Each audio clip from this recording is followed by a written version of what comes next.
الحمد لحضرت الجلالة والصلاة والسلام على صاحب الرسالة اما بعد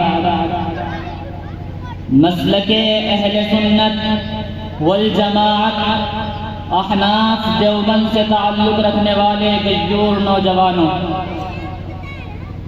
میرے پیغمبر کے دور میں جو میرے پیغمبر سے ملے ہیں ان کے 3 طبقے بنے ہیں۔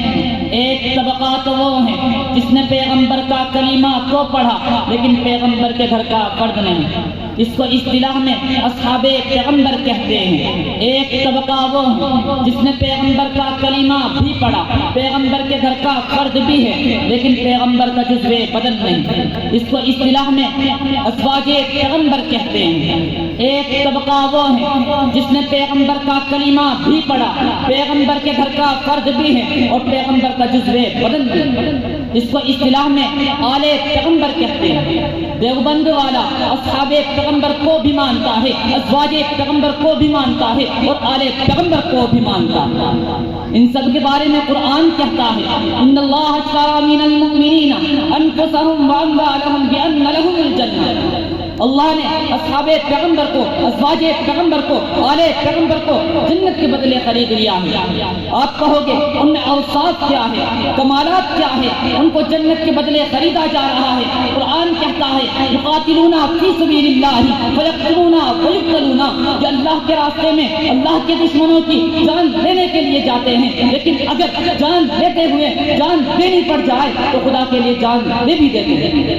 انہی کو یاران پیغمبر کہتے ہیں، انہی کو اصحاب پیغمبر کہتے ہیں۔ یہی وہ صحابہ ہیں جن کو رب کعبہ نے خریدا، یہی وہ صحابہ ہیں جنہوں نے جمال محبت کا دیدار کیا، یہی وہ صحابہ ہیں جو پیغمبر کی ہر ادا کے گواہ بنے ہیں، اس لیے کہ نبی فاران کی چوٹی پر کھڑے ہیں، دیکھا صحابہ نے ہیں، نبی بدر میں ہیں، نبی احد میں ہیں، نبی مکے کی گلیوں میں ہیں، نبی مدینے کے کوچوں میں ہیں، دیکھا صحابہ نے ہیں، نبی پر قرآن اترا آسمانوں سے ہیں، دیکھا صحابہ نے ہیں، نبی کو دین بیان کرتے دیکھنے والے بھی صحابہ۔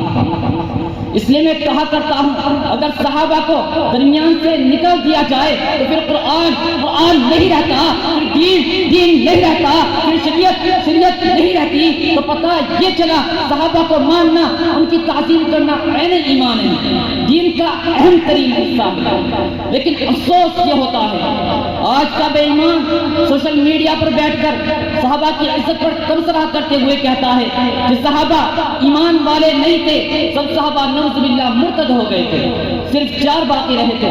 کائنات کے لوگوں سنو، رب کعبہ کی قسم، اگر صحابہ ایمان والے نہیں تھے تو پھر میں کہا کرتا ہوں کوئی بھی ایمان والا نہیں، بلکہ ایمان کا وجود ہی نہیں ہے، ایمان ہی نہیں ہے۔ وہ تاریخ کی بات کرتا ہے کہ تاریخ میں فلاں صحابی نے یوں کہا، فلاں صحابی نے یوں کہا۔ میں کہتا ہوں اگر یہ تاریخ میرے نبی کے یاروں کی تعظیم کرتی ہے تو دل نواز ایسی تاریخ کو سینے سے لگاتا ہے، دل نواز ایسی تاریخ کو پلکوں پہ سجاتا ہے۔ لیکن اگر یہ تاریخ سیدنا صدیق اکبر کی شان میں گستاخی کرے، سیدنا عثمان غنی کی عزت پر حملہ کرے، سیدنا علی کی عزت پر حملہ کرے، تو میں ایسی تاریخ کو جوتے کی نوک سے اڑانے کا ارادہ رکھتا ہوں۔ میں نہیں مانتا ایسی تاریخ کو جو سیدنا صدیق اکبر کو نہ مانے، میں نہیں مانتا ایسی تاریخ کو جو سیدنا علی مرتضیٰ کو نہ مانے، میں نہیں مانتا ایسی تاریخ کو جو اصحاب پیغمبر کو، ازواج پیغمبر کو، آل پیغمبر کو نہ مانے۔ دیوبند والا اسے مانتا ہے جو صحابہ کو مانتا ہے، دیوبند والا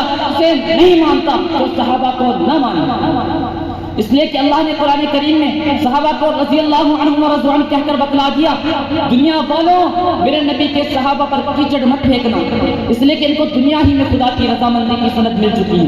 صحابہ سب کے سب جنتی ہیں۔ اس کے بعد بھی اگر کوئی یہ کہے کہ ابو بکر جنتی نہیں، عمر جنتی نہیں، تو پھر میں کہتا ہوں اگر ابو بکر جنتی نہیں، عمر جنتی نہیں، اصحاب پیغمبر جنتی نہیں، ازواج پیغمبر جنتی نہیں، آل پیغمبر جنتی نہیں، خدا کی قسم پھر جنت بھی جنت نہیں۔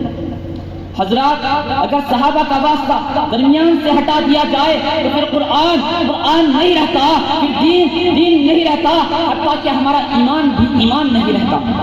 خلاصہ یہ ہے کہ صحابہ کرام کے واسطے کے بغیر دین کے ڈھانچے کا وجود ہی نہیں۔ اس لیے اگر اپنے ایمان کی حفاظت کرنی ہے، اپنے ایمان کو سلامت رکھنا ہے، تو صحابہ کرام کو معیار حق ماننا پڑے گا، ان سے محبت کرنی ہوگی۔